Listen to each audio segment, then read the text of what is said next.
Representative Gray. Thank you, Mr. Chair. Members, we are profoundly failing at one of our tasks in this building, which is to deal with the situation that is oil and gas development within residential communities. And I can tell you that because I represent a residential community that's dealing with renewed oil and gas development. Frankly, this state has a long history of oil and gas development, and that long history has involved that development happening in rural areas well away from where residential and suburban communities are, because the folks who do oil and gas development are smart, and they go and they get the minerals well before the residential developments get there. And it turns out over the past few years, technology has gotten a lot better. And what you have is you want to have oil and gas development where it's worth taking a second bite at that apple. So Broomfield, where I represent, has been drilled before. There are active wells, but the technology has gotten better such that it's worth drilling there again. And so there are plans to have significant oil and gas development there again. And if this isn't happening in your district, if all you hear about what's going on is what happens at this well and what you see in the newspaper, you don't understand what that means to the residents who are affected by that. You would understand it if somebody said, I want to put a fireworks factory in your district. People would be like, what is going on? You're going to put that right next to a neighborhood? They would be incredibly upset about that. If they were going to put a rat poison manufacturing facility in your district, you'd be incredibly alarmed about that.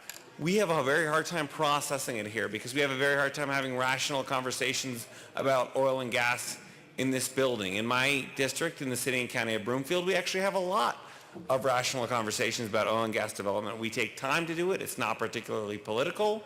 We talk about science and we talk about rationality, and we are bad at that here.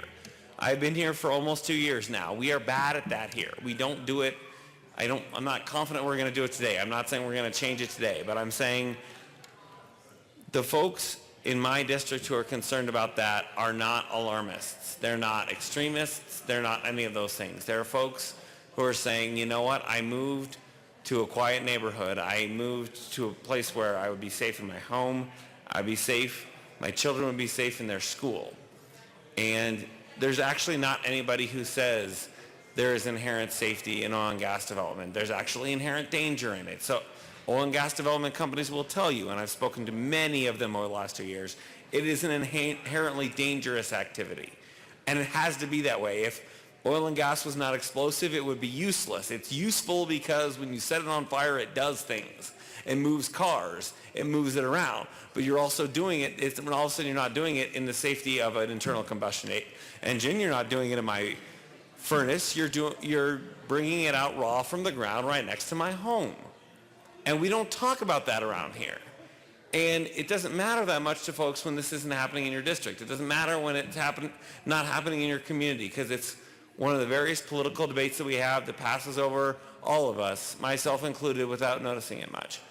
For the people who live in the neighborhood where this is coming to their homes, it's coming to their schools. They bought their house 6 years ago, 10 years ago, because of how safe the neighborhood was, because of how quiet the neighborhood was, because of how uneventful the neighborhood was. I moved to a place to have a quiet, safe place to raise my children.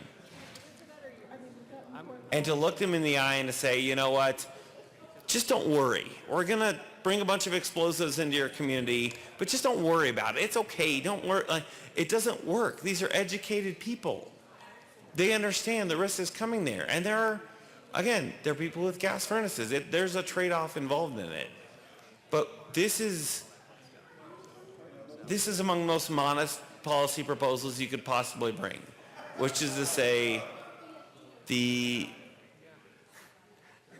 yard where recess happens should be the same as the yard where recess happens is the same as the classroom where classes are taught.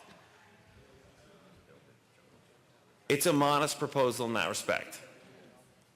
But fundamentally, my biggest concern is not even members with respect to this bill. It's with respect to the fact that because of changes in technology, we've changed the paradigm with respect to oil and gas development, and we have not addressed it.